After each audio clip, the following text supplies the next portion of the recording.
உங்களுடைய செய்திகளை உடனுக்குடன் பார்க்க லைக், சப்ஸ்கிரைப் செய்யுங்கள். நன்றிகள் பல.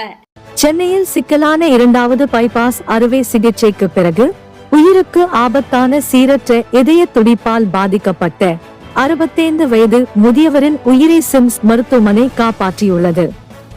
இந்த அபாயகரமான துடிப்பை கட்டுப்படுத்த 5 நாட்களில் சுமார் 250 முறை அவருக்கு மின் அதிர்ச்சிகள் அளிக்கப்பட்டன. பின்னர் இதயத்தின் உட்புறம் மற்றும் வெளிப்புறங்களில் செய்யப்பட்ட சிக்கலான அப்ளேஷன் சிகிச்சை மூலம் அவர் குணமடைந்தார். மீண்டும் பிரச்சனை வராமல் தடுக்க ACD என்ற கருவியும் அவருக்கு பொருத்தப்பட்டுள்ளது.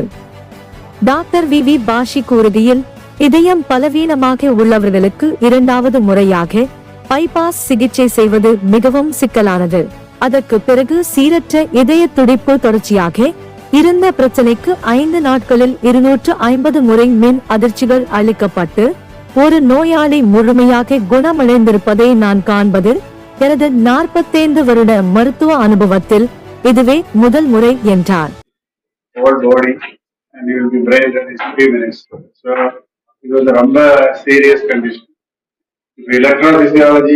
And the treatment of this thing is when I started cardiac surgery 45 years. Otherwise, pacemaker about first you have to understand the problem. Because the other one is when the heart fibrillation is looks like that. The blood very normal. It will be stasis in the heart. Mr. Ayappan is standing before us, and we are very thankful that he has raised the occasion. என்னுடைய பேர் ஐயப்பன் பேரு. இந்த டாக்டரை நான் அறிமுகப்படுத்துறது Thirumalai doctor. அவர் தான் இந்த operation பண்றதுக்கு ஜாஸ்தி யாராலையும் முடியாதான். முக்கியமாக ஒரு 4 பேரை தான் இருக்காளாம். அதுல இவரும் அவரும் இவர் 2 பேரும் இங்கே ஒருத்தன் சொல்லலாம். எல்லாம் அறிமுகப்பண்ணி வச்சார். இந்த டாக்டர் தெய்வம் மாதிரி அதெல்லாம் இல்லைன்னாக்கா நான் இப்போ நடக்க முடியாது. ஏன்னா ஏன் அப்படி சொல்றேன்னாக்கா உயிரை கொடுத்து காப்பாத்திருக்கான். 2 டாக்டரும் தன்னோட உயிரை அடமானம் வச்சு இந்த உயிரை காப்பாத்திருக்கான். அது நான் எவ்வளவு நன்றி சொன்னாலும் போராது.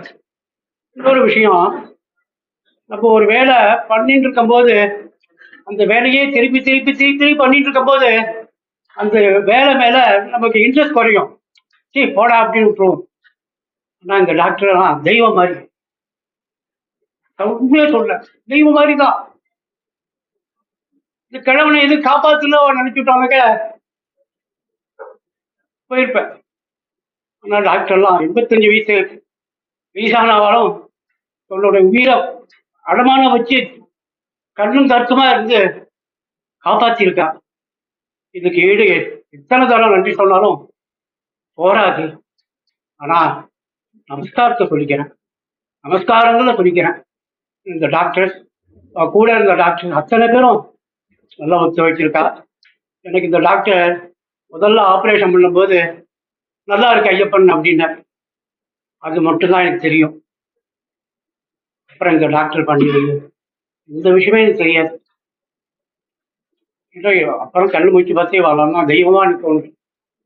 நான் எத்தனை நன்றி கடப்பட்டாலும் சொல்லிகிட்டே இருக்கலாம். இன்னைக்கு நாள் ஃபுல்லாக சொல்லிகிட்டே இருக்கலாம். டாக்டருடைய பெருமைகளை நிறையா சொல்லிகிட்டே இருக்கலாம். இவருக்கு எத்தனை சன்மானம் கொடுத்தாலும் போராது. ஆனால் என்கிட்ட வசதி இல்லை. ஆனால் அவளுக்கு எவ்வளவோ நிறையா பண்ணலாம். அதனால் குடும்பங்கள்லாம் நம்ம க்ஷேமமாக இருக்கணும். பகவானுடைய அனுகிரகத்தில் அவளும் ஆரோக்கியமாக இருந்து இந்த மாதிரி பேஷண்ட்டுகளை நிறையா அவள் குணப்படுத்தி வெளியில் அனுப்பணும். நமஸ்காரம் பண்ணி கேட்டுக்கிறேன். If you don't do the surgery, he will not survive. He can have a problem and suddenly it could be fatal. See, operation before the surgery, he had critical blockage in the arteries. So that itself would have been fatal for him. He survived only because we did the operation and improved the blood supply of the heart. Heart blood supply ரொம்ப கம்மியா இருந்ததுதான் எங்கிட்ட வந்து heart pumping வீக்கமா இருந்தது. So இது இப்போ operation பண்றதுக்கு முன்னாடி இந்த மாதிரி வந்த chances of survival is very less because heart is still not getting enough blood. Bypass பண்ணி நம்ம சர்க்குலேஷன் எல்லாம் நார்மல் ஆகிய பிறகுதான் இந்த பிரச்சனை வந்தது. So the heart is functional improve ஆயிடுச்சு. Shock கொடுத்தா heart will improve. Otherwise heart will not pick up. Only solution. There is no other. Angioplasty was not possible. Calcified arteries and the pumping capacity of the heart was around 25 to 30%. It was a high risk for surgery. But normally we have done many cases successfully. They go home. In more than 20,000 patients only, he is the one patient in my whole experience behaving like this. And then, not only that, after 5 days of continuous work with everybody, surviving and going home. We had instances where we are given shock, few of them may not survive. The heart, நம்ம shock கொடுத்தா respond பண்ணணும். Respond பண்ணாம நம்ம கையில் ஒன்றுமே இல்லை. வேற machine எல்லாம் போட்டாலும் ultimately your life depends upon your heart has to hold by itself.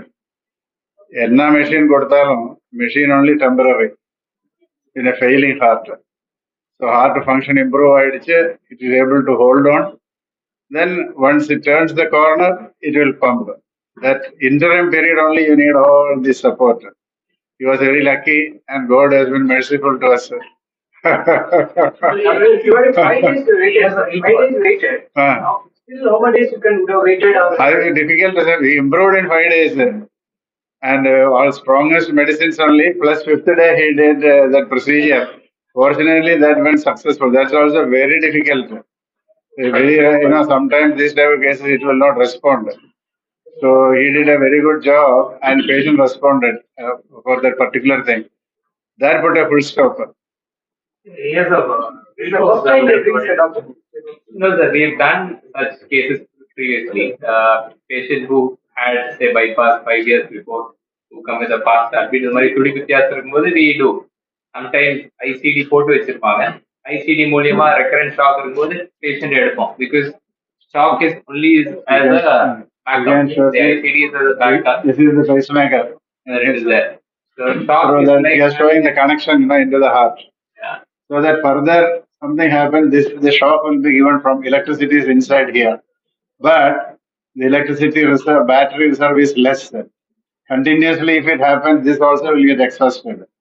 So, இப்போ கண்டினியூஸா வரும்போது இது போட முடியாது. போட்டா அதுல இட் வில் நாட் லாஸ்ட். அது வந்து எக்ஸ்டர்னல் ஷாக் கொடுத்து அது கிளியர் ஆயிடுச்சா, ஸ்டாப் ஆயிடுச்சுன்னா ஃபர்தர் இப்போ சப்போஸ் அவர் வீட்டை வச்சு ஏதாவது பிரச்சனை வந்தா he may not reach the hospital. அதுக்குள்ள இது ஷாக்கு தனியா ஆட்டோமேட்டிக்கா கொடுத்துரும். இதோட லைஃப் எவ்வளவு? அது 10 to 12 years. 12 years. Just to be customized according to his needs. No, that we have, yeah, we have some parameters. But sir சொன்ன மாதிரி அந்த வே திரும்ப ஷாக் வெளியில இருந்து கொடுத்துட்டு இருக்கும்போது அந்த பேட்டரி போட முடியாது. ஃபர்ஸ்ட் அந்த ஷாக் எதனால வருது அந்த சர்க்கியூட்டை நம்ம ஐடென்டிஃபை பண்ணி, unique thing about this case, usually after bypass surgery or after heart attack circuit தன்னாலே இம்ப்ரூவ் ஆகும் சார். பட் அவரோட heart was already so much scarred and because of the stress of the surgery probably triggered this fast heartbeat. And probably I have 2 or 3 cases that immediately after an angioplasty or after bypass that we have done. And in fact, sir, சொன்ன மாதிரி நம்ம ஸ்ட்ரெச்சர்ல இருந்து cath lab table move பண்ணும்போது me and my team we have given almost 25 shocks. And that was the unique thing. And the intensity of the fast heartbeat in the patient and how it responded to the treatment. முதலெல்லாம் skin was burnt because of the electrical shock. Whenever he requires extra வெளியில இருந்து ஆமா இது internal defibrillation it will work. அது கொடுத்துரும். cost of this. It's around 4 to 5 lakhs the cost of the machine per day, and it has a battery life. So 10 years அப்புறம் அந்த battery மட்டும் நம்ம திரும்ப மாற்றணும். But that is the second step of the treatment. முதல் step வந்து இந்த circuit normal circuit எங்க இருக்குன்னு பார்த்து அதை காட்டரைஸ் பண்றதுனா ablation for the treatment.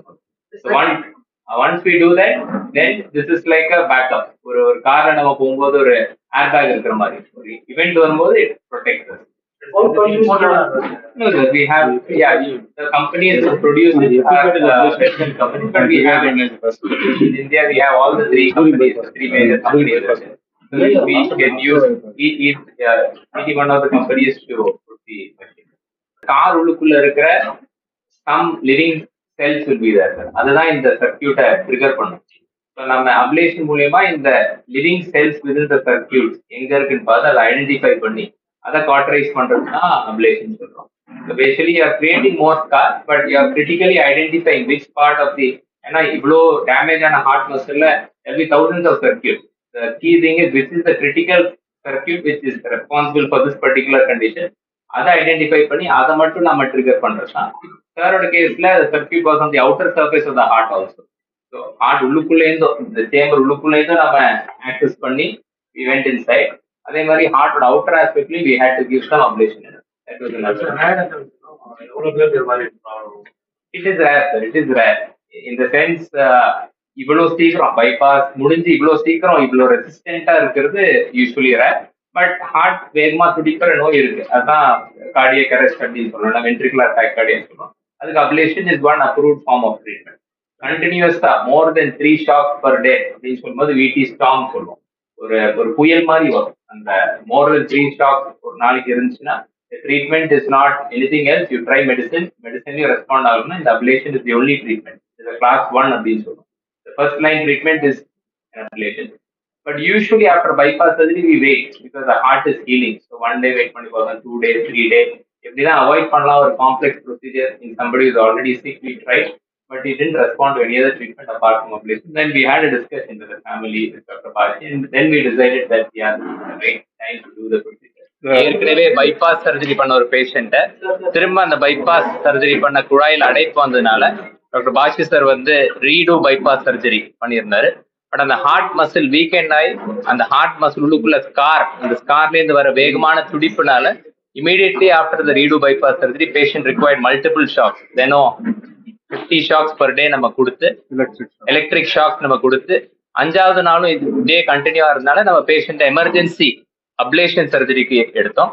Ablation சொல்லும் போது நம்ம ஹார்ட் உள்ளுக்குள்ள இந்த கத்தீட்டர் போட்டு உள்ளுக்குள்ள இந்த சர்க்கியூட் எங்க இருக்கு அப்படின்னு அனலைஸ் பண்ணி அந்த கிரிட்டிக்கல் சர்க்கியூட், இந்த வேகமான துடிப்பு காஸ் பண்ற, கார்டியக் அரெஸ்ட் காஸ் பண்ற சர்க்கியூட் ஐடென்டிஃபை பண்ணி அதை கரிச்சு விடுறது தான் இந்த அப்ளேஷன் டெக்னாலஜின்னு சொல்றோம். இதை கரிச்சு விடுறதுக்கு we use something called 3D mapping system அப்படின்னு யூஸ் பண்ணி தான் பேஷண்ட் சக்சஸ்ஃபுல்லா he was able to come out. அந்த 3D mapping and ablation பண்ணதுக்கு அப்புறம் patient did not receive any further shocks and he had a uneventful course in the hospital. Subsequently, patient received an ICD to protect him from further shock. இந்த வேகமான துடிப்பு as a backup திரும்ப வரக்கூடாது, அந்த ஒரு ப்ரிவென்ஷனுக்காக AICD மெஷினும் நம்ம implant பண்ணோம். Now he is doing well. கடவுளோட அருளாக and Dr. Bashi sir and to the efforts of the entire team, he is doing very well. Thank you. Something I want you to. இது வந்து it requires a big teamwork. ஒரு நாளில் 50 வாட்டி ஷோக் கொடுக்கணும்னா you need intensivist nurses by the bedside. இப்போ heart ஒரு 3 minutes வந்துட்டா brain usually patient will be brain dead. அங்கே சமீபத்தில் டாக்டர் நர்ஸ் அங்கே இருந்து மானிட்டர்ல தான் தெரியும். ஏன்னா பேஷண்ட்ஸ் அனஸ்தீசியா கொடுத்துட்டு வாயில டியூப் போட்டு ஹீஸ் அன்கான்சியஸ் ஆல்ரெடி, அவருக்கு ஒன்றுமே தெரியாது என்ன நடக்கிறது. அப்போ இங்கே இசிஜி எப்பவுமே இசிஜியில் வென்ட்ரிகுலர் ஃபிப்ரிலேஷன் இப்படி வேவ்ஸ் இப்படி வரும். அந்த டைம் உடனே ஷோக்கு கொடுத்து பிபி பார்க்கணும். அந்த ஷோக்கு இஃபெக்ட் ஆகணும்னா பிபி உடனே நார்மல் ஆகிடும். அப்போ நார்மலாகி கொஞ்சம் டைம் ஒரு மணி நேரம் கழிச்சுட்டு மறுபடியும் இந்த மாதிரி வரும். அப்போ அங்கே பெட் சைடில் டாக்டர்ஸும் அந்த நர்ஸஸும் எப்பவுமே இருக்கணும். அந்த மாதிரி 5 நாள் அவரை பார்த்து டெய்லி ஆவரேஜ் ஒரு 60-70 ஷோக்கு கொடுத்த பிறகுதான் அதோட இன்டென்சிட்டி கம்மி ஆயிடுச்சு. அப்புறம் அபிலேஷன் டாக்டர் சஞ்சய் பண்ணி ஸ்டெபிலைஸ் பண்ணியாச்சு. அப்போ ஆல்மோஸ்ட் ஒரு வாரம் அவரோட ரெஸ்பிரேஷன் த்ரூ வென்டிலேட்டர்லாம் இருந்தது. அதெல்லாம் பிரச்சனை இல்லாம வந்து அவர் சத்தம் எல்லாம் சாதாரண வென்டிலேட்டர் நிறைய போட்ட வாய்ஸ் எல்லாம் போயிடும். அதில் இவருக்கு ஒண்ணுமே பிரச்சனை இல்லை, ஸ்மூத்தா ரிகவர் ஆயிடுச்சு. அப்புறம் நாங்கள் டிஸ்சார்ஜ் பண்ணி மறுபடியும் இந்த இம்ப்ளான்டபிள் டீஃபிபிரிலேட்டர் சொன்னது, அதாவது மறுபடியும் வீட்டுக்கு போய் இந்த மாதிரி ஏதாவது பிரச்சனை வந்தா ஆட்டோமேட்டிக்கா ஷாக்கு கொடுக்கும். அது இல்லாம ஒரு 3 months ஸ்ட்ராங் மெடிசன் கொடுத்துட்டு இருப்பாரு ஸ்டெபிலைஸ் பண்றதுக்கு. ஏதாவது பைபாஸ் பண்ணிட்டு ஸ்கார் வந்தாலும் கம்ப்ளீட்டா ஹீல் ஆகிறதுக்கு ஒரு 2 to 3 months எடுக்கும். அதுக்கப்புறம் எல்லாம் செட் ஆயிடுச்சுன்னா it should be all right. Anyway he is doing well and happy. இந்த சர்ஜரியில ஒரு சிறப்பு என்னன்னா, யூஸ்வலா அந்த அப்ளேஷன்ங்கிறது வந்து உள்ள மட்டும் தான் பண்ணுவாங்க ஹார்ட்ல. பைபாஸ் பண்ணி வெளியில எக்ஸ்டர்னல் கார்டியாக் அப்ளேஷன் பண்றதும் இன்டர்னல் பண்றதும் ஃபர்ஸ்ட் டைம் இந்த மாதிரி பெர்குட்டிஸ் பண்ணிருக்கோம். டாக்டர் சஞ்சய் வந்து ஒரு ஆண்டு வந்து அடிலைட் ஆஸ்திரேலியால போய் இந்த அப்ளேஷனுக்காக ட்ரைனிங் எடுத்து வரும். இந்த மாதிரி எக்ஸ்பர்டைஸ் இருக்கிறதால பண்ண முடியும் சார். நாங்க அங்க ஒர்க் பண்ணிடுது ஒரு 40 வருஷம் முன்னாடி அடிலேட்ல. அந்த ஹாஸ்பிட்டல்ல இவருக்கு ட்ரைனிங் கிடைச்சிட்டு வந்தது. 1987 I was in Adelaide, same hospital doing the training. Yeah. Thank you.